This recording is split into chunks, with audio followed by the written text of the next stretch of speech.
नमस्कार, जय हिंद दोस्तों। मैं आनंद चौहान एक बार फिर से आप सभी का हार्दिक स्वागत करता हूं टीचिंग विद आनंद चौहान में। आई होप कि आप सभी लोग अच्छे से होंगे और अपनी पढ़ाई को कंटिन्यू कर रहे होंगे। तो जैसा कि दोस्तों हम पहले वीडियो में दोस्तों खिलजी वंश, तुगलक वंश के बारे में बहुत ही अच्छे से दोस्तों सब कुछ कवर कर चुके हैं। तो आज हम पढ़ने वाले हैं दोस्तों सैयद वंश के बारे में। सैयद वंश की स्थापना किसने की थी, सैयद वंश का जो दोस्तों सेनापति वो कौन था, और सैयद खां के पिताजी का नाम, उनके पुत्र का नाम, इनके बारे में दोस्तों हम चर्चा कर रहे होंगे। तो चलिए दोस्तों वीडियो की स्टार्ट करते हैं। और वीडियो की स्टार्ट करने से पहले दोस्तों आपको बता दें कि जिन दोस्तों ने अभी तक वीडियो को लाइक नहीं किया दोस्तों, तो प्लीज़ वीडियो को लाइक कर दीजिए, और यदि चैनल पर नए हो तो प्लीज़ चैनल को सब्सक्राइब कीजिए। जैसा कि दोस्तों मैंने आपको पिछली वीडियो मैंने आपसे कहा था कि हमारे करंट में दोस्तों 145 सब्सक्राइबर थे, और आप लोगों के सपोर्ट से दोस्तों हमारे आज की डेट में दोस्तों 161 सब्सक्राइबर दोस्तों हो चुके हैं। ये सब दोस्तों आपके प्यार और आपकी सपोर्ट की वजह से हुआ है। और आपको बता दें दोस्तों कि यदि आप लोग ऐसे ही अपना प्यार और सपोर्ट बनाए रखेंगे तो दोस्तों अगला हमारा जो टारगेट है वो है दोस्तों 200 सब्सक्राइबर कंप्लीट करने का। यदि आप लोग ऐसे ही अपना प्यार और सपोर्ट बनाए रहेंगे तो दोस्तों हमारे अपने इस परिवार में दोस्तों 200 सब्सक्राइबर कंप्लीट हो जाएंगे। और आप लोगों से हमें दोस्तों यही उम्मीद है कि आप लोग हमारा ज़रूर सपोर्ट करेंगे और अपना प्यार बनाए रखेंगे। और उम्मीद है दोस्तों कि कुछ ही दिनों में दोस्तों हमारे 200 सब्सक्राइबर भी कंप्लीट करवा देंगे आप लोग, क्योंकि दोस्तों जब तक आप नहीं चाहेंगे तब तक कुछ नहीं होगा। क्योंकि दोस्तों हमारे करने से कुछ नहीं होगा। हम तो आपको अपनी मेहनत से दोस्तों आपको पढ़ा ही रहे हैं, लेकिन आप अपना प्यार और सपोर्ट बनाए रखेंगे तो ये चैनल जो दोस्तों है आगे चल के दोस्तों काफ़ी इंक्रीज़ हो जाएगा। तो चलिए दोस्तों बिना देरी के वीडियो की स्टार्ट करते हैं। तो याद रखना दोस्तों टारगेट है अपना 200 सब्सक्राइबर कंप्लीट करने का। तो चलिए दोस्तों बिना देरी के हम वीडियो की स्टार्ट करते हैं। तो सबसे पहले यदि हम बात करते हैं दोस्तों सैयद वंश के बारे में, तो सैयद वंश दोस्तों कब से कब तक चला है, तो यह दोस्तों आपका सन 1414 ईस्वी से 1451 ईस्वी तक चला है। यदि हम बात करते हैं दोस्तों सैयद वंश की स्थापना के बारे में, तो सैयद वंश की स्थापना खिज्र खां ने की थी। सभी को पता होगा, इजी क्वेश्चन है। और आपको बता दें कि दोस्तों यह इंपॉर्टेंट क्वेश्चन भी है, काफ़ी बार एग्जाम में पूछा जा चुका है कि सैयद वंश की स्थापना किसने की थी, खिज्र खां ने। और उससे भी ज़्यादा इंपॉर्टेंट है दोस्तों कि रैयत-ए-आला की उपाधि किसने धारण की थी। रैयत-ए-आला की उपाधि किसने धारण की थी दोस्तों, यह उपाधि खिज्र खां ने धारण की थी। रैयत-ए-आला की उपाधि किसने धारण की थी, खिज्र खां ने। नेक्स्ट दिया दोस्तों खिज्र खां तैमूर लंग का सेनापति था। जो खिज्र खां था दोस्तों वह तैमूर लंग का सेनापति था। नेक्स्ट, खिज्र खां नियमित रूप से तैमूर लंग के पुत्र शाहरुख को कर भेजता था। अब कर में क्या होता है दोस्तों, कर में यानी टैक्स। जो टैक्स होता है उसको बोलते हैं दोस्तों हिंदी में कर। जो खिज्र खां था दोस्तों वो तैमूर लंग का पुत्र था, शाहरुख, उसको दोस्तों टैक्स भेजा करता था। नेक्स्ट दिया दोस्तों सैयद वंश का अंतिम सुल्तान। अंतिम सुल्तान दोस्तों इंपॉर्टेंट है, एक तो दोस्तों स्थापना और उसका अंतिम शासक या अंतिम सुल्तान। तो कौन था वो दोस्तों, वो था अलाउद्दीन आलम शाह। सैयद वंश का अंतिम सुल्तान था अलाउद्दीन आलम शाह। तो इंपॉर्टेंट है दोस्तों, इसको याद रखना।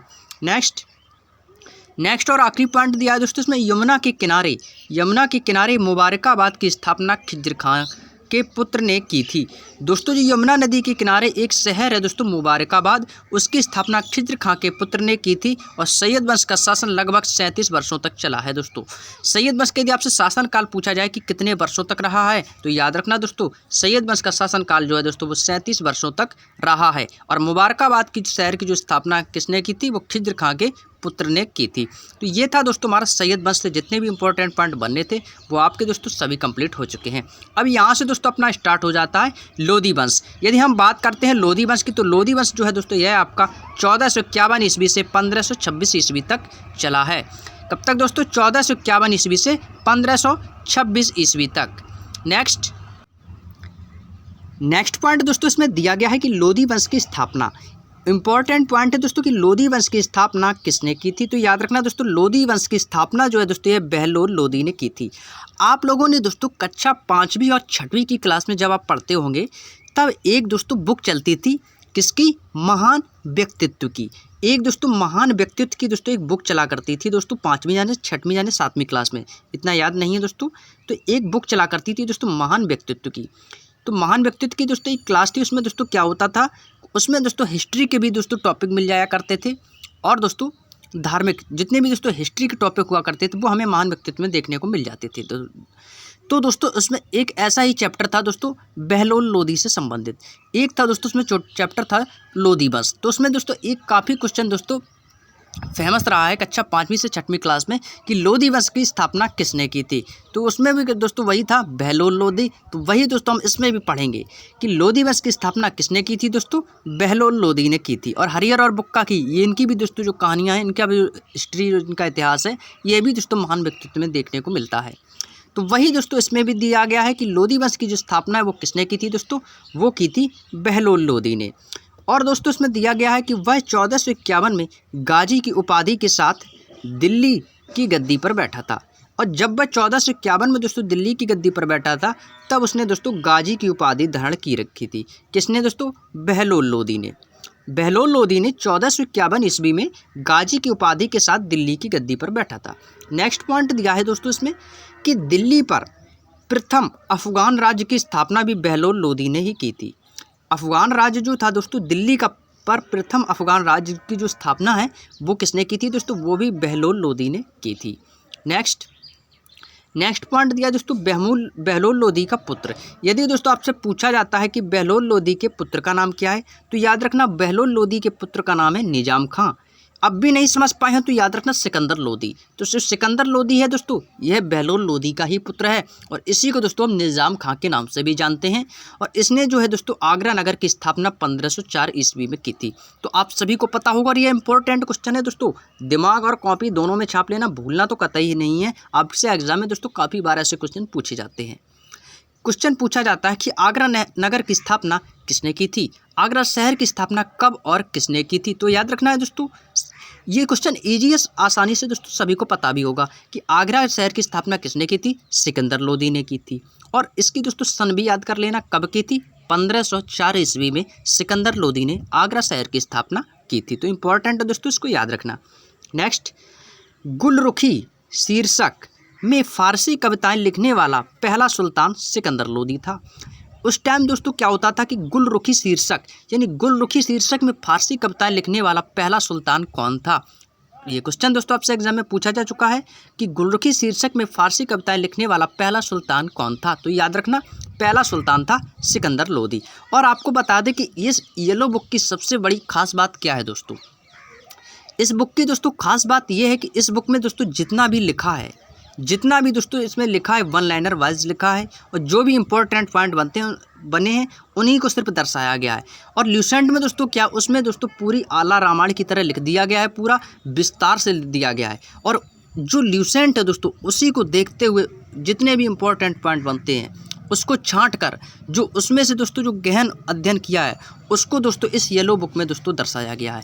येलो बुक दोस्तों क्या है, उस ल्यूसेंट की पूरी बुक का निचोड़ है येलो बुक। और जिस कैंडिडेट ने इस येलो बुक को दोस्तों अच्छे से पढ़ लिया ना तो आपको बता दें कि ल्यूसेंट पढ़ने की ज़रूरत नहीं है। बस आपका येलो बुक यदि आपकी कवर है तो समझ लो आपको ये ल्यूसेंट ऑटोमेटिक कवर हो जाएगी, क्योंकि ल्यूसेंट बुक का पूरा निचोड़ है। और आपको बता दें कि इसमें दोस्तों शायद साइंस नहीं दी गई है, इसमें सिर्फ दोस्तों हिस्ट्री है, पॉलिटी है और भूगोल वगैरह दिया गया है, लेकिन दोस्तों इसमें साइंस नहीं दिया गया है। तो साइंस की क्लास जो है दोस्तों हम कोई अच्छी सी बुक देखेंगे तो आपको दोस्तों साइंस की बुक जो भी हमें अच्छी लगेगी वन लाइनर वाइज तो उससे हम आपको पढ़ा देंगे। हालांकि हम चाहते तो आप ल्यूसेंट से भी पढ़ा सकते थे, लेकिन ल्यूसेंट मुझे इतनी सफिशिएंट नहीं लगी दोस्तों। तो मैं देखूंगा कि कोई अच्छी सी बुक, तो उसको दोस्तों मैं आपको केवल और केवल साइंस, फिजिक्स, केमिस्ट्री, बायो के जितने भी इंपॉर्टेंट वन लाइनर पॉइंट बनेंगे उन सभी को दोस्तों हम अगली कक्षाओं में, यानी अगली जो दोस्तों वीडियो बनाएंगे उसमें आपको कवर करवाएंगे। तो अभी क्या है दोस्तों, अभी हम सिर्फ येलो बुक के बारे में कवर करेंगे विस्तार से और क्रमानुसार। तो ये नेक्स्ट पॉइंट पर चलते हैं दोस्तों। उम्मीद है दोस्तों आप लोगों को बिल्कुल अच्छे से समझ में भी आ गया होगा कि मैं कहना क्या चाहता हूँ। नेक्स्ट पॉइंट दिया गया दोस्तों, सिकंदर ने आगरा को अपनी नई राजधानी बनाया था। उस टाइम दोस्तों जो सिकंदर ने जब आगरा शहर की स्थापना की थी 1504 ईस्वी में, तो आगरा को दोस्तों अपनी नई राजधानी बनाया था। और सिकंदर लोधी ने भूमि मापने के लिए गज ए सिकंदरी पैमाना जारी किया था। और याद रखना दोस्तों क्वेश्चन इसमें दोस्तों दो टाइप से पूछा जाता है कि गज ए सिकंदरी पैमाना किसने जारी किया था। तो सिकंदरी के नाम से आप समझ सकते हैं कि सिकंदर लोधी ने गज ए सिकंदरी नामक पैमाना जारी किया था। और क्वेश्चन ये भी पूछा जाता है कि गज ए सिकंदरी पैमाना किस लिए जारी किया था, किस चीज़ को मापने के लिए। तो ऑप्शन दिया गया तो मिलेगा आपको दोस्तों भूमि मापने के लिए। तो याद रखना भूमि मापने के लिए गज ए सिकंदरी नामक पैमाना सिकंदर लोधी ने जारी किया था। नेक्स्ट, नेक्स्ट पॉइंट दिया दोस्तों, सिकंदर लोदी ने कुतुब मीनार की मरम्मत कराई थी और वह दाढ़ी नहीं रखता था। यहाँ पर दोस्तों पॉइंट एक है, पर क्वेश्चन दोस्तों आपसे यहाँ पे दो दिए गए हैं। कौन कौन से दिए गए हैं? पहला दिया गया है दोस्तों कि सिकंदर लोदी ने कुतुब मीनार की मरम्मत कराई थी। आपको दोस्तों यहाँ पर एक चीज़ जानकारी मिल गई होगी कि जो कुतुब मीनार की उसकी मरम्मत भी सिकंदर लोदी ने करवाई थी। लेकिन दोस्तों इसमें एक पॉइंट और आपको दिया गया है कि वह दाढ़ी नहीं रखता था। क्वेश्चन यहाँ से इम्पोर्टेंट है, बन सकता है आपसे एग्जाम में क्वेश्चन इस तरह से पूछा जाएगा कि वह कौन सा शासक था जो दोस्तों दाढ़ी नहीं रखता था। जो दाढ़ी नहीं रखता तो वो मात्र एक सिकंदर लोदी था जो दोस्तों दाढ़ी नहीं रखता था। नेक्स्ट है दोस्तों कि गले की बीमारी के कारण सिकंदर लोदी की मृत्यु 1517 ईस्वी को हो गई थी। यदि आपसे दोस्तों पूछा जाता है कि सिकंदर लोदी की मृत्यु के बारे में, तो सिकंदर लोदी की मृत्यु आपको याद रखना है दोस्तों 1517 ईस्वी में गले में बीमारी के कारण दोस्तों इसकी मृत्यु हो गई थी। और इसी दिन उसका पुत्र जो था इब्राहिम लोदी। अब इब्राहिम लोदी कौन है दोस्तों? यही तो है सिकंदर लोदी का पुत्र। उसका पुत्र इब्राहिम लोदी राजगद्दी पर बैठा था। उसी दिन जिस दिन उसके पिता की मृत्यु 1517 ईस्वी में हो गई थी, उसी दिन उसका पुत्र इब्राहिम लोदी उसकी राजगद्दी पर बैठा था। नेक्स्ट 21 अप्रैल 1526 ईस्वी को पानीपत के प्रथम युद्ध में इब्राहिम लोदी बाबर से हार गया था। वह एकमात्र सुल्तान था जो युद्ध भूमि में मारा गया। देखिए दोस्तों इंपॉर्टेंट पॉइंट है। सबसे पहला पॉइंट यहाँ पर दोस्तों आपका इंपॉर्टेंट क्या है कि 21 अप्रैल 1526 ईस्वी को पानीपत का प्रथम युद्ध। बस सिर्फ अभी हमको दोस्तों इतना पढ़ना है। कितना पढ़ना? इतना। यदि आपसे क्वेश्चन पूछा जाता है कि पानीपत का प्रथम युद्ध कब हुआ था, तो याद रखना पानीपत का युद्ध 1526 ईस्वी को हुआ था। पर कब? 21 अप्रैल 1526। तो आपको दोस्तों डेट भी याद रखनी है कि पानीपत का प्रथम युद्ध 21 अप्रैल 1526 ईस्वी को हुआ था। क्वेश्चन दूसरा, एक क्वेश्चन तो आपका ये हो गया। दूसरा क्वेश्चन पूछा जाता है कि पानीपत के प्रथम युद्ध किस और किसके मध्य हुआ था। तो आपको याद रखना है पानीपत का प्रथम युद्ध इब्राहिम लोदी और बाबर के मध्य हुआ था। नेक्स्ट क्वेश्चन, तीसरा क्वेश्चन बनता है कि पानीपत के प्रथम युद्ध में किसकी हार हुई थी और किसकी विजय हुई थी। तो याद रखना विजय किसकी हुई थी? विजय हुई थी दोस्तों बाबर की और इब्राहिम लोदी दोस्तों हार गया था। और दोस्तों यहाँ पर इतना दोस्तों पॉइंट आपको याद रखना है जो इम्पोर्टेंट है। नेक्स्ट इसमें दिया कि वह एकमात्र सुल्तान था जो युद्ध भूमि में मारा गया था। कौन मारा गया था दोस्तों? इब्राहिम लोदी।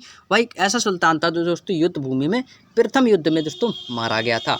तो उम्मीद है दोस्तों आप लोगों को बिल्कुल अच्छे से समझ में आ भी गया होगा। और दोस्तों यदि आपको वीडियो पसंद आ रहा हो तो प्लीज़ दोस्तों वीडियो को लाइक करना ना भूलें, क्योंकि आप दोस्तों बाद में भूल जाते हो। तो पहले से ही दोस्तों वीडियो को लाइक कर दिया करो। और जिन दोस्तों ने अभी तक चैनल से नहीं जुड़ पाए हैं तो उन लोगों को बता दें कि प्लीज़ दोस्तों चैनल को सब्सक्राइब कर लीजिए।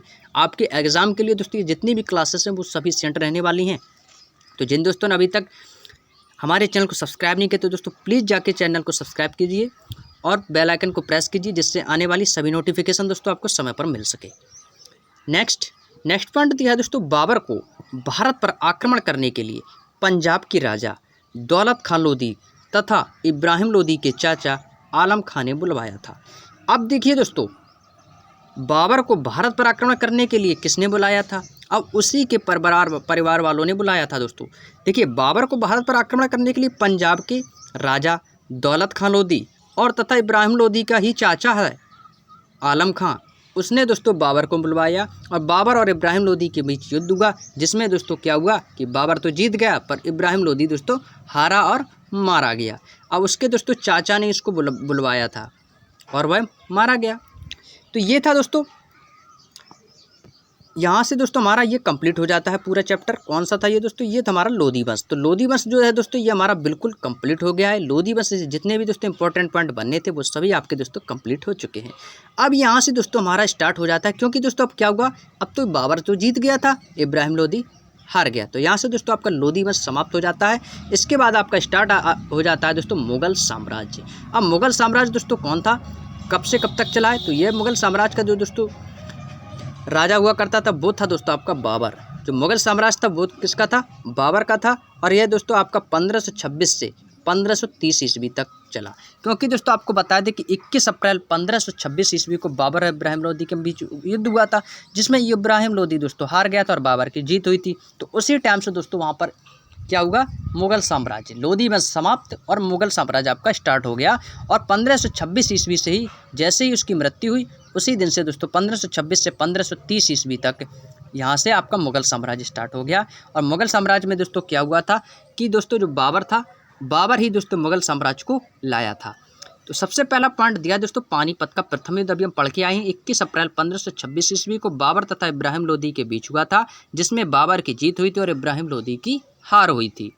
नेक्स्ट, यदि दोस्तों आपसे पूछा जाता है कि बाबर का जन्म कब हुआ था, तो बाबर का जन्म दोस्तों 1483 ईस्वी को फरगना में हुआ था। 1483 ईस्वी में फरगना में हुआ था। नेक्स्ट पॉइंट है दोस्तों इसके पिता, किसके पिता दोस्तों? बाबर के पिता के बारे में। तो बाबर के पिता का नाम यदि आपसे पूछा जाता है तो बाबर के पिता का नाम था उमर शेख मिर्ज़ा। उमर शेख मिर्ज़ा नाम था इनका। और बाबर ने भारत पर कितनी बार आक्रमण किया दोस्तों? 5 बार, लगभग 5 बार आक्रमण किया। और बाबर को भारत का प्रथम अभियान 1519 ईस्वी में यूसुफजाई जाति के खिलाफ था। अब देखिए दोस्तों क्वेश्चन इंपॉर्टेंट है। यदि आपसे पूछा जाता है कि बाबर के पिताजी का नाम, तो बाबर के पिताजी का नाम था उमर शेख मिर्ज़ा। यदि आपसे पूछा जाए कि ये तो इम्पोर्टेंट है कि बाबर ने भारत पर कितनी बार आक्रमण किया, यदि आपसे पूछा जाता है कि बाबर ने भारत पर कितनी बार आक्रमण किया, तो याद रखना दोस्तों बाबर ने भारत पर 5 बार आक्रमण किया। और बाबर का भारत में प्रथम अभियान 1519 ईस्वी में यूसुफजाई जातियों के खिलाफ था। तो यहाँ से दोस्तों हमने टोटल दोस्तों क्या है कि 17 पेज आपके इस येलो बुक के दोस्तों कंप्लीट हो चुके हैं। अब हम चलते हैं दोस्तों 18वें पेज पर। यहाँ पर दोस्तों दिया गया कि बाबर ने युद्ध में तुगलमा युद्ध नीति तथा तोपखाने का प्रयोग किया। अब देखिए दोस्तों सबसे इम्पोर्टेंट पॉइंट आपको यहाँ पे याद रखना है कि भारत में सबसे पहले तोपखाने का प्रयोग किसने किया? तोपों का प्रयोग सबसे किसने किया? तो बाबर एक दोस्तों ऐसा शासक था जो सबसे शक्तिशाली शासक था, जिसने दोस्तों सर्वप्रथम दोस्तों तोपखाने का प्रयोग किया था। तोपखाने मतलब गोला, जो दोस्तों तोपखाने जो गोले जो चलाए जाते हैं वो सबसे पहले युद्ध में दोस्तों बाबर ने इस्तेमाल किया था। और बाबर ने ही युद्ध में दोस्तों तुगलमा युद्ध नीति तथा तोपखाने का प्रयोग किया। तो याद रखना दोस्तों तोपखाने का सर्वप्रथम प्रयोग बाबर ने किया था। नेक्स्ट पॉइंट है दोस्तों उस्ताद अली तथा मुस्तफ़ा। उस्ताद अली और जो मुस्तफ़ा थे ये दोस्तों बाबर के 2 निशानेबाज थे और बाबर ने कलंदर की उपाधि धारण की थी। क्वेश्चन 1 है, पॉइंट आपके दोस्तों 2 हैं। कौन कौन से? क्वेश्चन पूछा जाता है कि बाबर के 2 निशानेबाज कौन थे? बाबर के 2 निशानेबाज कौन कौन से थे? तो याद रखना दोस्तों उनके नाम आपको याद रखना है, उस्ताद अली तथा मुस्तफ़ा। उस्ताद अली जो मुस्तफ़ा थे वो बाबर के 2 पक्के निशानेबाज थे, उनका निशाना कभी चूक नहीं सकता था। और आपको याद रखना है दोस्तों कि कलंदर की उपाधि किसने धारण की थी? क्वेश्चन पूछा जा सकता है कि कलंदर की उपाधि किसने धारण की थी? तो याद रखना है आपको कि कलंदर की उपाधि दोस्तों बाबर ने धारण की थी। किसने की थी दोस्तों? बाबर ने धारण की थी। नेक्स्ट मोस्ट इंपॉर्टेंट पॉइंट आपको लगाना है दोस्तों इसमें कि खानवा का युद्ध। क्वेश्चन पूछा जाता है कि खानवा का युद्ध कब और किसके बीच हुआ था? तो याद रखना है दोस्तों खानवा का युद्ध जो है दोस्तों यह है आपका 1527 ईस्वी में बाबर और राणा सांगा के बीच हुआ था। इस युद्ध में बाबर की जीत हुई तथा इसने गाजी की उपाधि धारण की थी। अब देखिए दोस्तों खानवा का युद्ध, और आपको बता दें बाबर की विशेषता के बारे में कि बाबर जो ऐसा था वो दोस्तों बहुत ही कम बार, ज़्यादातर दोस्तों क्या करता था, वह युद्ध जीतता था, वह हारता नहीं था, वह जीतता ही था। यहाँ पर दोस्तों दिया गया है कि खानवा का युद्ध 1527 ईस्वी में बाबर और राणा सांगा के बीच हुआ था। तो आपको इम्पोर्टेंट बात दोस्तों आपको याद रखनी है कि खानवा का युद्ध कब हुआ था? 1527 ईस्वी में हुआ था। कब और किसके बीच हुआ था? तो 1527 ईस्वी में बाबर और राणा सांगा के बीच हुआ था। और इसमें बाबर की क्या हो गई थी दोस्तों? जीत हो गई थी और राणा सांगा दोस्तों इसमें परास्त हो गए थे। और उसी टाइम से दोस्तों बाबर ने इसमें गाजी की उपाधि धारण की थी। कौन से युद्ध में? खानवा के युद्ध में। इम्पोर्टेंट, दिमाग में छाप लेना और कॉपी में नोट्स बना के जरूर लिख लेना कि बाबर ने गाजी की उपाधि किस युद्ध में धारण की थी। इम्पोर्टेंट है, बाबर ने गाजी की उपाधि किस युद्ध में के समय धारण की थी? तो याद रखना खानवा के युद्ध के समय बाबर ने गाजी की उपाधि खानवा के युद्ध के समय धारण की थी। कब? 1527 ईस्वी में बाबर और राणा सांगा को जैसे इसने युद्ध में परास्त किया और उसी दिन से दोस्तों इसने गाजी की उपाधि धारण कर ली थी। नेक्स्ट इंपॉर्टेंट पॉइंट है दोस्तों चंदेरी का युद्ध। यदि आपसे पूछा जाता है कि चंदेरी का युद्ध कब और किसके मध्य हुआ था? इंपॉर्टेंट है, चंदेरी का युद्ध जो दोस्तों 1528 ईस्वी में बाबर और मेदिनी राय के बीच हुआ था। इसमें भी देखो दोस्तों बाबर की जीत हुई। और नेक्स्ट दिया दोस्तों घाघरा का युद्ध 1529 ईस्वी में बाबर और नुसरत शाह के बीच हुआ और इसमें भी दोस्तों क्या हुआ? बाबर की जीत हुई। बाबर दोस्तों बहुत ही शक्तिशाली शासक था वह दोस्तों युद्ध हारता नहीं था, युद्ध को जीतता था। बाबर एक बहुत शक्तिशाली था दोस्तों, इसने जितने भी दोस्तों युद्धों को लड़ा है उसमें दोस्तों उसमें सभी में उसकी क्या हुई है दोस्तों, उसमें सभी युद्धों में दोस्तों उसकी जीत ही हुई है। इंपॉर्टेंट क्वेश्चन यहाँ से आपको याद रखना है दोस्तों कि चंदेरी का युद्ध कब हुआ था। याद रखना 1528 ईस्वी में बाबर और मेदिनी राय के बीच हुआ था और बाबर की दोस्तों जीत हुई थी।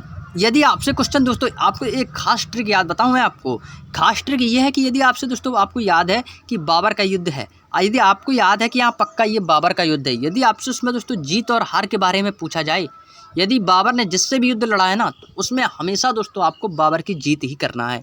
यदि आपसे क्वेश्चन आता है कि इसमें किसकी जीत हुई थी और बाबर से रिलेटेड वो क्वेश्चन है और आपको पता है कि हाँ ये बाबर से रिलेटेड क्वेश्चन है और उसमें आपसे जीत और हार के बारे में पूछ रहा है कि किसकी जीत हुई थी, किसकी हार हुई थी, तो याद रखना दोस्तों यदि बाबर का नाम है तो बाबर 100% दोस्तों उसमें उसकी जीत हुई थी। तो आपको इतना याद रखना है। तो नेक्स्ट है दोस्तों घाघरा का युद्ध 1529 ईस्वी में बाबर और नुसरत शाह के बीच हुआ, तो इसमें भी दोस्तों बाबर की जीत हुई थी। मोस्ट इंपॉर्टेंट बाबर की आत्मकथा के बारे में भी पूछा जा सकता है कि बाबर की आत्मकथा का नाम क्या है। तो बाबर की आत्मकथा है दोस्तों बाबरनामा और इसने दोस्तों किस भाषा में लिखी है, तुर्की भाषा में लिखा है और जिसका फारसी अनुवाद किसने किया था, अब्दुल रहीम खान खाना ने। अब्दुल रहीम खान खाना मोस्ट इंपॉर्टेंट पॉइंट है, मोस्ट इंपॉर्टेंट है क्योंकि यह क्वेश्चन दोस्तों आपके सभी एग्जामों में पूछा जा चुका है। सभी एग्जाम जितने भी कॉम्पिटिटिव एग्जाम है सभी एग्जामों में पूछा जा चुका है और आगे भी दोस्तों आपसे पूछा जाएगा। बाबर की आत्मकथा यदि आपसे पूछी जाए तो बाबर की आत्मकथा है दोस्तों बाबरनामा। किस भाषा में लिखी है दोस्तों, तुर्की भाषा में लिखी है। और बाबरनामा को फारसी अनुवाद किसने किया, फारसी अनुवाद किसने किया, तो अब्दुल रहीम खान खाना ने बाबरनामा का फारसी अनुवाद किया था। तो इस मोस्ट इंपॉर्टेंट क्वेश्चन को दोस्तों कभी मत भूलना। नेक्स्ट पॉइंट दिया दोस्तों, बाबर को मुंबईयान नामक पद शैली का भी जन्मदाता माना जाता है। ये दोस्तों आपको काफ़ी नया क्वेश्चन लग रहा होगा, हो सकता है आपको लूसेंट में भी देखने को ना मिले।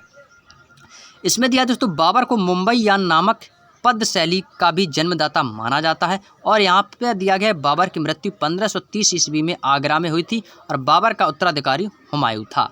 बाबर का उत्तराधिकारी हुमायूं था। और नेक्स्ट पॉइंट इसमें दिया दोस्तों बाबर का मकबरा जो दोस्तों काबुल अफगानिस्तान में पड़ता है, वहाँ पर इसका मकबरा है और बाबर का शासनकाल 1526 से दोस्तों आपका 1530 ईस्वी तक रहा है। कब तक रहा है दोस्तों, 1526 से 1530 ईस्वी तक रहा है। या तो आपको स्टार्टिंग में भी दोस्तों आपको बता चुकी है, तो आपको दोस्तों यहाँ पर दोबारा भी देखने को मिला, तो आप समझ सकते हैं यह कितना इंपॉर्टेंट है। तो इसी कारण दोस्तों आपको दोबारा भी इसमें दिया गया है। यदि आपसे पूछा जाता है कि बाबर का शासनकाल कब से कब तक चला है, तो आपको ऐसी डेटें मिल जाएंगी देखने को। दोस्तों आपको याद रखना है कि 1526 से 1530 ईस्वी तक लगभग 4 साल तक दोस्तों बाबर का शासनकाल चला है।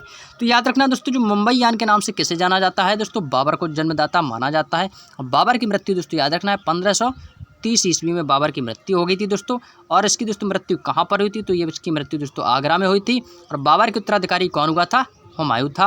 और बाबर का मकबरा तो सभी को पता होगा, इजी क्वेश्चन है, बेसिकली काबुल अफगानिस्तान में पड़ता है, तो बाबर का मकबरा दोस्तों काबुल में है। और बाबर का शासनकाल कब तक चला दोस्तों, 1526 से 1530 यानी 4 साल तक इसका शासनकाल चला है। अब यहाँ से दोस्तों आपका स्टार्ट हो जाता है, उसका पुत्र आ जाता है दोस्तों जिसका नाम था हुमायूं।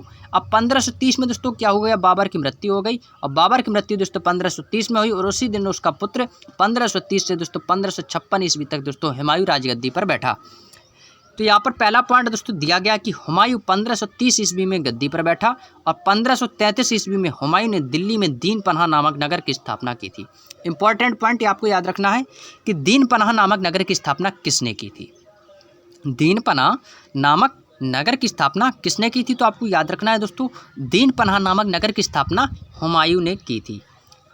और कब की थी दोस्तों, 1533 ईस्वी में, इसको भी आपको याद रखना है। नेक्स्ट चौसा का युद्ध, इंपॉर्टेंट क्वेश्चन, काफ़ी बार एग्जाम में पूछा जा चुका है, एयरफोर्स के भी एग्जाम में दोस्तों पूछा जा चुका है, एसएससी के भी एग्जाम में पूछा जा चुका है, लेखपाल के भी एग्जाम में पूछा, यानी जितने भी कॉम्पिटेटिव एग्जाम है सभी में पूछा जा चुका है, क्योंकि दोस्तों जीएस तो सभी में आती है। तो चौसा का युद्ध जो है दोस्तों आपका 1539 ईस्वी में हुमायूं तथा शेर शाह सूरी के बीच हुआ था और इस युद्ध में दोस्तों क्या हुआ था, शेर शाह सूरी की जीत हो गई थी और हुमायूं दोस्तों पराजित हो गए थे। अब आपको बताऊं सबसे खास बात कि चौसा का युद्ध आपको कैसे याद रखना है। चौसा का युद्ध दोस्तों आपको इसकी ट्रिक है, बेहतरीन ट्रिक है दोस्तों, आपको मज़ा आ जाएगा कि चौसा का युद्ध कब हुआ था। यदि आपको याद नहीं है ना, तो आपको दोस्तों एक चीज़ तो याद होगी ना, आम के बारे में। चौसा आम, दशहरी आम, ये तो आपने खाए भी होंगे ना, और सीजन भी चल रहा है आम का। चौसा आम, दशहरी आम, तो दोस्तों आप चौसा आम से याद रख सकते हैं कि चौसा आम 1539 दिया है ना, तो लास्ट की दोस्तों लास्ट की जो 2 डिजिट दी गई हैं 39, तो आपको याद रखना है दोस्तों कि चौसा आम 39 रुपये किलो है भाई। चौसा आम दोस्तों 39 रुपये किलो है, तो भाई बहुत महंगा है कि सस्ता है? महंगा है कि सस्ता है? ठीक है भाई, आम का सीज़न है, जितना है खाओ, उसके बाद क्या पता सीज़न आउट हो जाएगा, फिर आम तो खा नहीं पाएंगे। तो भाई ठीक है, वैसे 39 रुपये किलो चल रहा है, तो आप भैया ले सकते हैं। जो चौसा आम कितना है भैया? 39 रुपये किलो रेट चल रहा है चौसा आम का।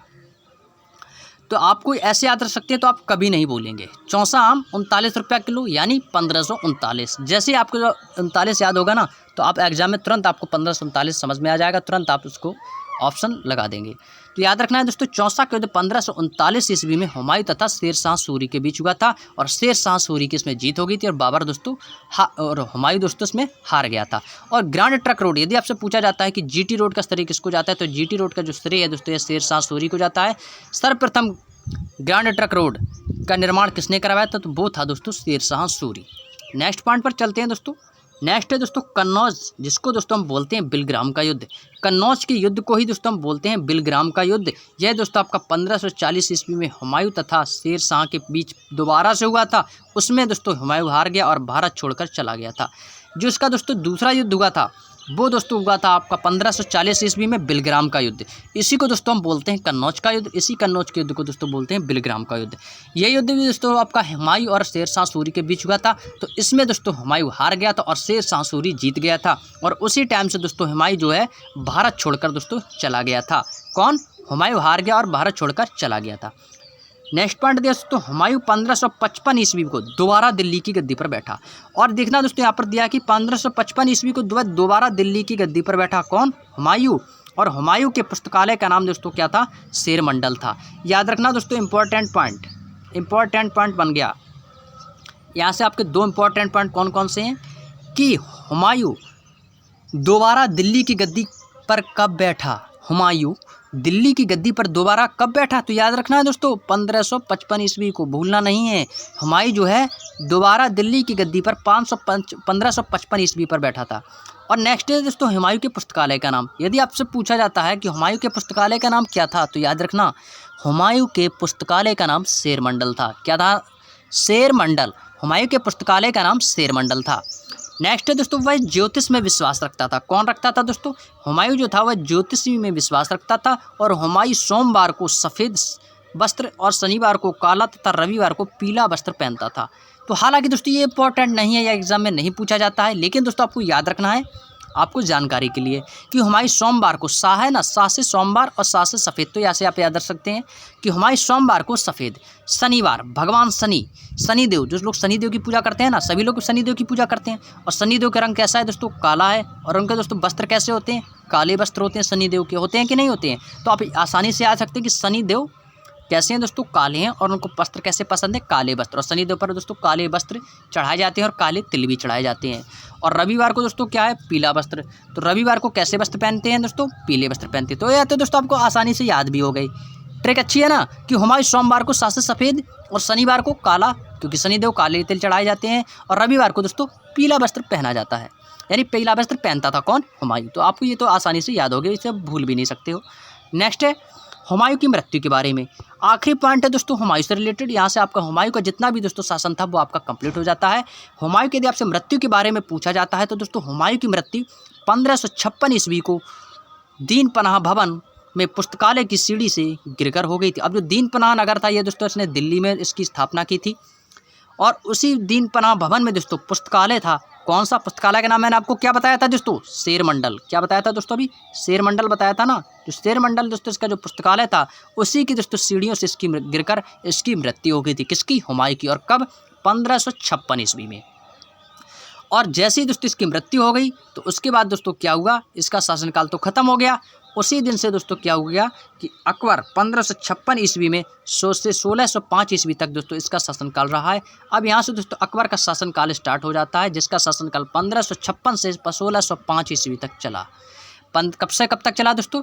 1556 ईस्वी से 1605 ईस्वी तक अकबर का शासनकाल चला। इंपॉर्टेंट क्वेश्चन बनता है कि अकबर का जन्म कब हुआ था। तो अकबर का जन्म की यदि बात करते हैं तो अकबर का जन्म 1542 ईस्वी को अमरकोट में राणा वीरसाल के महल में हुआ था। 1542 ईस्वी में अमरकोट में राणा वीरसाल के महल में अकबर का 1542 में इनका जन्म हुआ था। अकबर का संरक्षक ये दोस्तों आपका एग्जाम में काफ़ी बार पूछा जाता है कि अकबर के संरक्षक का नाम क्या है। तो याद रखना दोस्तों, अकबर के संरक्षक का नाम था बैरम खान। क्या नाम था दोस्तों? बैरम खान। सबसे इंपॉर्टेंट बात याद रखना दोस्तों कि अकबर का राज्याभिषेक कितनी वर्ष की आयु में हुआ था। तो याद रखना दोस्तों 13 वर्ष की आयु में 1556 ईस्वी को कालानौर में हुआ था। अब देख रहे हो दोस्तों अकबर का राज्याभिषेक, जो उसका दोस्तों राज्याभिषेक था, उसके जो राज्यभार सौंपा गया तो वह 13 वर्ष की आयु में सौंप दिया गया था। कब? 1556 ईस्वी को। तो याद रखना है दोस्तों अकबर का राज्याभिषेक 13 वर्ष की आयु में 1556 ईस्वी को कालानौर में हुआ था। और यदि संरक्षक का नाम पूछे तो संरक्षक कौन था दोस्तों? बैरम खान था। नेक्स्ट है दोस्तों अकबर जो दोस्तों था वो कैसा था? अनपढ़ था। अकबर निरक्षर यानी अनपढ़ था और अकबर ने बैरम खां को खाना की उपाधि दी थी। इससे पहले हम बात कर चुके हैं खाना के बारे में। तो जो खाना की उपाधि जो दी थी वो किसे दी थी? अकबर ने दी थी। किसको? अपने संरक्षक बैरम खान को। अकबर ने अपने संरक्षक बैरम खान को दोस्तों खाना की उपाधि दी थी। तो याद रखना है दोस्तों कि बैरम खां को खाना की उपाधि किसने दी थी? तो आपको इसको याद रखना है दोस्तों, किसने दी थी? अकबर ने दी थी। अब यहाँ से बात करते हैं दोस्तों नेक्स्ट पॉइंट पर। नेक्स्ट पॉइंट इसमें दोस्तों आपको दिया गया है कि बैरम खां 1556 से 1560 ईस्वी तक अकबर का संरक्षक रहा। कब से कब तक रहा दोस्तों? 1556 से 1560 ईस्वी तक। 1556 से 1560 ईस्वी तक बैरम खान जो है दोस्तों वह अकबर का संरक्षक रहा। कब से कब तक? 1556 से 1560 ईस्वी तक अकबर का संरक्षक रहा था। कौन? Bairam Khan.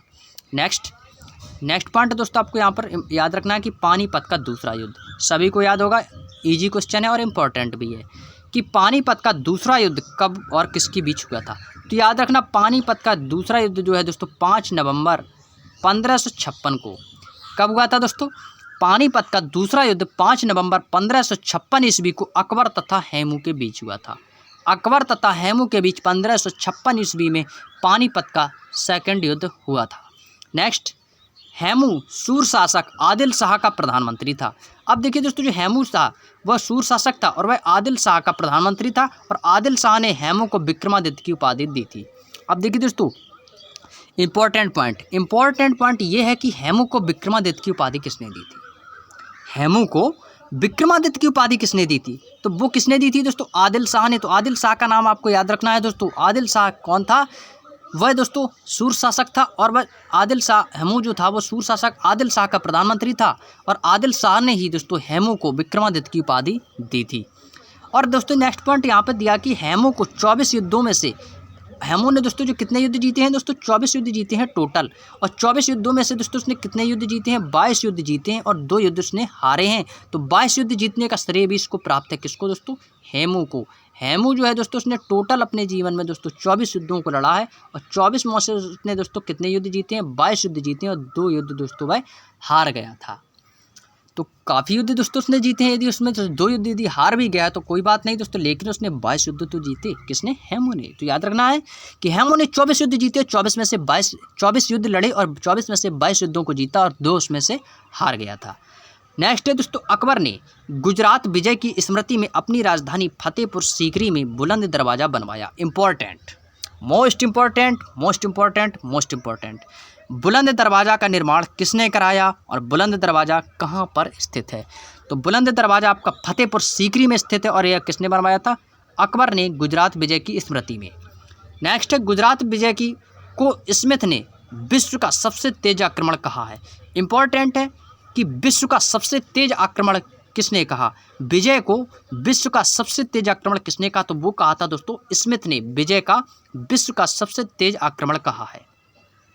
Most important point next है दोस्तों हल्दी घाटी का युद्ध। सभी को पता होगा कि हल्दी घाटी का युद्ध जो है दोस्तों अकबर और महाराणा के प्रताप के बीच हुआ था। कब हुआ था? 1576 ईस्वी में। तो इसको आपको दोस्तों याद होगा आसानी से, क्योंकि दोस्तों हल्दी घाटी का युद्ध जो है दोस्तों 1576 ईस्वी में अकबर और महाराणा प्रताप के बीच हुआ था। नेक्स्ट है दोस्तों अकबर ने 1562 ईस्वी में दास प्रथा का अंत कर दिया था। अब देखना दोस्तों, इंपॉर्टेंट क्वेश्चन ये है कि दास प्रथा का अंत किसने किया और कब किया। दास प्रथा का अंत कब और किसने किया, तो दास प्रथा का अंत 1562 ईस्वी में अकबर ने किया था। तथा जजिया कर, इंपॉर्टेंट कि जजिया कर किसने समाप्त किया था, तो जजिया कर भी अकबर ने ही 1564 ईस्वी में जजिया कर को भी समाप्त कर दिया था। तो आपको दोस्तों दोनों पॉइंट याद रखना है कि अकबर ने दास प्रथा तथा जजिया कर दोनों को समाप्त किया था। दास प्रथा को 1562 में और 1564 में दोस्तों जजिया कर। उम्मीद है दोस्तों आप लोगों को बिल्कुल अच्छे से क्लियर भी हो गया होगा और आई होप कि दोस्तों आपको वीडियो भी अच्छे से पसंद आ रहा होगा। तो जिन दोस्तों ने अभी तक वीडियो को लाइक नहीं किया तो प्लीज़ दोस्तों वीडियो को लाइक कर दीजिए और चैनल को सब्सक्राइब भी कर लीजिए। और आप लोग दोस्तों इस वीडियो को दोस्तों दबा के शेयर कीजिए सभी में। और दोस्तों इस वीडियो को हमारे चैनल के जितनी भी दोस्तों ग्रुप हैं, जितने भी लिंक दी गई, जितने भी प्लेलिस्ट की लिंक हैं, उन सभी को दोस्तों अपने दोस्तों में शेयर कीजिए। अपने व्हाट्सअप, फेसबुक, इंस्टाग्राम सभी पर दोस्तों अपनी स्टोरी लगाइए और ज़्यादा से ज़्यादा आप लोग हमारा सपोर्ट कीजिए, क्योंकि दोस्तों चैनल अभी न्यू है तो दोस्तों टाइम तो लगेगा थोड़ा इसको इंक्रीज़ होने में। तो लेकिन यदि आप लोग अपना सपोर्ट और प्यार बनाए रखेंगे तो दोस्तों ये चैनल हमारा बहुत ही जल्द इंक्रीज़ हो जाएगा। नेक्स्ट कुछ पॉइंट पर चलते हैं दोस्तों। नेक्स्ट पॉइंट दिया है दोस्तों 1582 ईस्वी में दीन इलाही धर्म चलाया था। तो इंपॉर्टेंट पॉइंट यह है कि दीन इलाही धर्म किसने चलाया था, अकबर ने चलाया था। कब चलाया था, 1582 ईस्वी में। नेक्स्ट है हिंदू राजा बीरबल। अब देखिए दोस्तों बीरबल था वो अकबर का ही दरबारी था। तो हिंदू राजा बीरबल ने इस धर्म को स्वीकार किया और दीन इलाही धर्म का पुरोहित अबुल फजल था। इंपॉर्टेंट पॉइंट यह है कि दीन इलाही धर्म का पुरोहित कौन था। यदि आपसे पूछा जाता है कि दीन इलाही धर्म का पुरोहित कौन था तो याद रखना है दोस्तों अबुल फजल जो था वो दीन इलाही धर्म का पुरोहित था। नेक्स्ट पॉइंट पर चलते हैं दोस्तों। अकबर ने 1575 ईस्वी में इबादत खाना की स्थापना की थी। इंपॉर्टेंट दोस्तों क्वेश्चन ये मैंने खुद ही एग्जाम में देखा है कि एसएससी के एग्जाम में जितने भी दोस्तों मैंने कॉम्पिटेटिव एग्जाम दिए हैं सभी एग्जामों में ज़्यादातर मुझे देखने को मिला है कि इबादत खाना की स्थापना किसने की थी। तो इबादत खाना की स्थापना जो है दोस्तों ये अकबर ने 1575 ईस्वी में की थी और फतेहपुर सीकरी में। और इसका उद्देश्य क्या था, इसका उद्देश्य था इबादत खाना जो था इसका उद्देश्य क्या था दोस्तों, इसका उद्देश्य था कि रविवार को धार्मिक वाद विवाद निपटाना था। इबादत खाना में दोस्तों रविवार के दिन धार्मिक वाद विवादों को निपटाना। नेक्स्ट है अकबर पर सबसे अधिक प्रभाव किस धर्म का पड़ा है, तो हिंदू धर्म का दोस्तों सर्वाधिक प्रभाव पड़ा है और अकबर ने दोस्तों 1583 ईस्वी में इलाही संवत चलाया। इंपॉर्टेंट क्वेश्चन ये है कि इलाही संवत किसने चलाया, तो इलाही संवत दोस्तों 1583 ईस्वी में अकबर ने चलाया था। और अकबर पर किस धर्म का सर्वाधिक प्रभाव पड़ा था, तो हिंदू धर्म का दोस्तों अकबर पर सर्वाधिक प्रभाव पड़ा। इंपॉर्टेंट है कि अकबर तथा आईने अकबरी नामक पुस्तक किसने लिखी है, अबुल फजल ने लिखी है। यह क्वेश्चन दोस्तों आपको आसानी से याद होगा, सभी को पता होगा कि अकबरनामा और आईने अकबरी ये जो दो पुस्तकें हैं ये इसके लेखक कौन है, तो इसके लेखक हैं दोस्तों अबुल फजल। आपको बताने की तो ज़रूरत है ही नहीं है क्योंकि आपको दोस्तों पहले से ही याद है। नेक्स्ट अकबर के भूमि संबंधी सुधारों का श्रेय टोडरमल। इंपॉर्टेंट भाई, मोस्ट इंपॉर्टेंट, भूमि संबंधित सुधारों का श्रेय किसको जाता है, टोडरमल को। और टोडरमल कौन था, भूमि सुधारक था और किसके दरबार में रहता था, अकबर के, क्योंकि अकबर का दोस्तों क्या था, राजस्व मंत्री था। कौन, टोडरमल। नेक्स्ट टोडरमल अकबर के दरबार में आने से पहले शेर शाह सूरी के दरबार में रहता, तो इसको भी याद रखना है दोस्तों। टोडरमल अकबर के ही दरबार में नहीं बल्कि दोस्तों ये क्या था, ये शेर शाह सूरी के भी दरबार में दोस्तों रहता था पहले, लेकिन उसके बाद दोस्तों कहाँ आ गया, अकबर के दरबार में। नेक्स्ट है दोस्तों अकबर के नवरत्न। अब देखिए दोस्तों अकबर के नवरत्न कौन कौन थे, इंपॉर्टेंट है, इनको याद रखना है दोस्तों अकबर के नवरत्नों के बारे में। पहला दिया है राजा मानसिंह, तानसेन, बीरबल, अबुल फजल, टोडरमल, मुल्ला दो प्याजा, हकीम हुकाम, फैजी तथा अब्दुल रहीम खाने खाना। तो कितने हो गए, 1 2 3 4 5 6 7 8 9। तो आपको दोस्तों इन 9 रत्नों को दोस्तों नाम याद रखना है।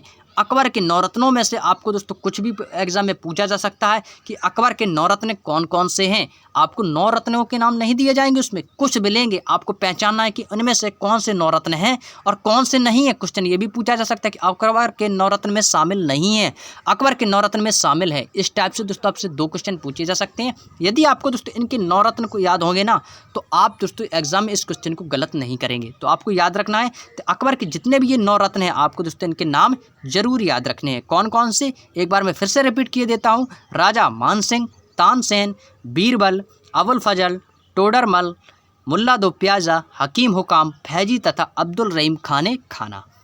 नेक्स्ट दिया है दोस्तों तानसेन का जन्म ग्वालियर में हुआ था। तानसेन का जन्म दोस्तों कहाँ हुआ था? ग्वालियर में हुआ था। इसके बचपन का नाम था रामतनु पांडे। इंपॉर्टेंट क्वेश्चन है, काफ़ी बार पूछा गया है कि तानसेन का जन्म कहाँ हुआ था? ग्वालियर में हुआ था। तानसेन के बचपन का नाम क्या है? रामतनु पांडे। तो इसको याद रखना है, रामतनु पांडे कौन है? यही तो है तानसेन। नेक्स्ट है दोस्तों, ध्रुपद गायन शैली का विकास तानसेन के समय ही हुआ था। तो याद रखना दोस्तों, ध्रुपद गायन शैली का विकास किसके शासन का समय हुआ था? तो वह तानसेन के समय हुआ था। तानसेन की कृतियाँ के बारे में या इनकी रचना कौन कौन सी है दोस्तों? मियाँ की मल्लार, मियाँ की टोडी और मियाँ सारंग। तो मियाँ से रिलेटेड जो भी आ जाए तो समझ लेना वो किसकी हैं? तानसेन की हैं।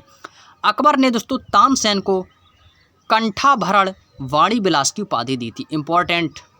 इंपॉर्टेंट है दोस्तों, हालांकि दोस्तों एग्जाम में बहुत ही कम बार पूछा गया है, तो आपको याद रखना है कि कंठाभरण वाणी विलास की उपाधि किसे दी गई थी? कंठाभरण वाणी विलास की उपाधि किसे दी गई थी? तो दोस्तों वो दी गई थी आपको तानसेन को। और किसने दी थी? अकबर ने। नेक्स्ट दिया है दोस्तों इसमें, हकीम हुकाम अकबर के रसोई का प्रधान था। अब जो दोस्तों हकीम और हुकाम था ये अकबर के नौरत्नों में से शामिल था, लेकिन दोस्तों ये हकीम और जो हुकाम था ये अकबर के रसोई का प्रधान था। तो याद रखना, हकीम हुकाम जो है वह अकबर के रसोई का प्रधान था। नेक्स्ट है अब्दुल रहीम खान खाना। यह एक कवि था जो कि नौरत्नों में शामिल है और बैरम खान का पुत्र था। नेक्स्ट है दोस्तों, जहांगीर पर सबसे अधिक प्रभाव किसका पड़ा था? अब्दुल रहीम खाना का। इंपॉर्टेंट क्वेश्चन पूछा जा सकता है कि जहांगीर पर सबसे अधिक प्रभाव किसका पड़ा है? तो अब्दुल रहीम खाना का प्रभाव इस पर सर्वाधिक पड़ा है। नेक्स्ट, तुलसीदास अकबर और महाराणा प्रताप के समकालीन थे। इंपॉर्टेंट है, इसको याद रखना दोस्तों। तुलसीदास किसके समकालीन थे? तो अकबर और महाराणा प्रताप के समकालीन थे। नेक्स्ट, अकबर जैन गुरु हरविजय का बहुत सम्मान करता था और इनको गुजरात बुलाया और जगत गुरु की उपाधि की दी थी। अब जगत गुरु की उपाधि किसे दी थी?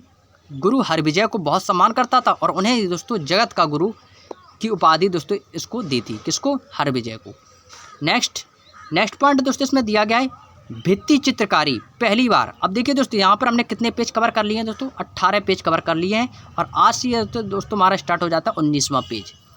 आपसे दोस्तों एग्जाम में क्वेश्चन पूछा जा सकता है कि भित्ति चित्रकारी पहली बार अकबर किस समय शुरू हुई थी? क्वेश्चन इस तरह से पूछा जा सकता है कि भित्ति चित्रकारी का जो पहली बार किसके समय में शुरू हुई थी? भित्ति चित्रकारी किसके समय शुरू हुई थी? तो याद रखना दोस्तों अकबर के समय शुरू हुई थी। बसावन को अकबर के समय का सबसे अच्छा चित्रकार माना जाता है। तो बसावन जो है दोस्तों ये अकबर का एक चित्रकारी है और अकबर के समय दोस्तों इसको अच्छा चित्रकार माना जाता है। नेक्स्ट है दोस्तों राजपूत राजा महाराणा प्रताप। अब जो राजपूत राजा थे कौन? महाराणा प्रताप जो क्षत्रिय है, इन्हें अकबर की अधीनता स्वीकार नहीं की थी। इन्होंने दोस्तों क्या थी? इन्होंने अकबर की अधीनता स्वीकार नहीं की थी। नेक्स्ट, अकबर ने अपनी राजधानी आगरा से फतेहपुर सीकरी 1571 में बनवाई थी। पहले की दोस्तों अकबर की राजधानी क्या थी दोस्तों? आगरा थी। आगरा के बाद दोस्तों इन्होंने फतेहपुर सीकरी 1571 में अपनी राजधानी फतेहपुर सीकरी बना ली थी। नेक्स्ट, अकबर ने ईसाइयों को आगरा तथा लाहौर में गिरजाघर बनाने की अनुमति दी थी। पहले दोस्तों अनुमति नहीं थी, लेकिन दोस्तों अकबर ने ईसाइयों को आगरा में गिरजाघर और लाहौर में गिरजाघर बनाने की दोस्तों अनुमति दे दी थी। जो लाहौर है दोस्तों ये आपका पाकिस्तान में पड़ता है।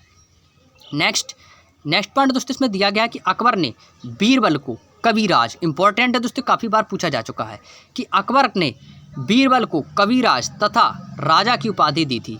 कविराज की उपाधि दोस्तों किसने धारण की है? बीरबल ने। और किसने दी थी? अकबर ने। और बीरबल की मृत्यु दोस्तों किसके भी यूसुफ जाइयों का विद्रोह दबाते हुए हुई थी। जो यूसुफ जाई थे दोस्तों, यूसुफ जाइयों के समय दोस्तों बीरबल की मृत्यु हो गई थी। और बीरबल का यदि आपसे वास्तविक नाम पूछा जाता है तो बीरबल का दोस्तों जो वास्तविक नाम है वो है इसका नाम महेश दास। तो आपको याद रखना है दोस्तों बीरबल का वास्तविक नाम। इंपॉर्टेंट है कि बीरबल का वास्तविक नाम क्या है दोस्तों? महेश दास था। नेक्स्ट है दोस्तों अकबर की मृत्यु। अकबर की मृत्यु दोस्तों है अतिसार के कारण। अतिसार एक रोग होता है दोस्तों, अतिसार के कारण 1605 ईस्वी में हुई थी। और अकबर का मकबरा दोस्तों सिकंदरा या दोस्तों आपका आगरा में पड़ता है। तो आगरा में दोस्तों इसका मकबरा स्थित है, सिकंदरा में। तो ये थे दोस्तों अकबर से रिलेटेड जितने भी दोस्तों क्वेश्चन हुआ करते थे वो सभी दोस्तों हम इसमें कवर कर चुके हैं। हम धीरे धीरे इस बुक को दोस्तों पूरा कंप्लीट कर लेंगे। तो हुमायूं का जितना भी दोस्तों 1530 से 1556, अकबर का 1556 से 1605 ईस्वी तक इनका शासन रहा है, तो इसको हम दोस्तों बिल्कुल आसानी से कवर कर चुके हैं। अब नेक्स्ट दोस्तों इसका वीडियो आएगा दोस्तों, उस वीडियो हम क्या कवर करेंगे? उसमें हम दोस्तों जहांगीर के बारे में कवर करेंगे, जहांगीर के वास्तविक नाम और जहांगीर का शासन कब से कब तक चला है। तो चलिए दोस्तों आज की क्लास को यहीं तक रखते हैं। हम मिलेंगे आप लोगों को नेक्स्ट वीडियो में। और यदि आप लोगों ने अभी तक वीडियो को लाइक नहीं किया तो प्लीज़ दोस्तों वीडियो को लाइक कर दीजिए। यदि चैनल पर नए हो तो प्लीज़ चैनल को सब्सक्राइब कीजिए और ज़्यादा से ज़्यादा अपने दोस्तों में शेयर कीजिए। तो चलिए दोस्तों नेक्स्ट वीडियो में मिलेंगे, तब तक के लिए आप सभी दोस्तों का बहुत बहुत धन्यवाद। जय हिंद, जय भारत।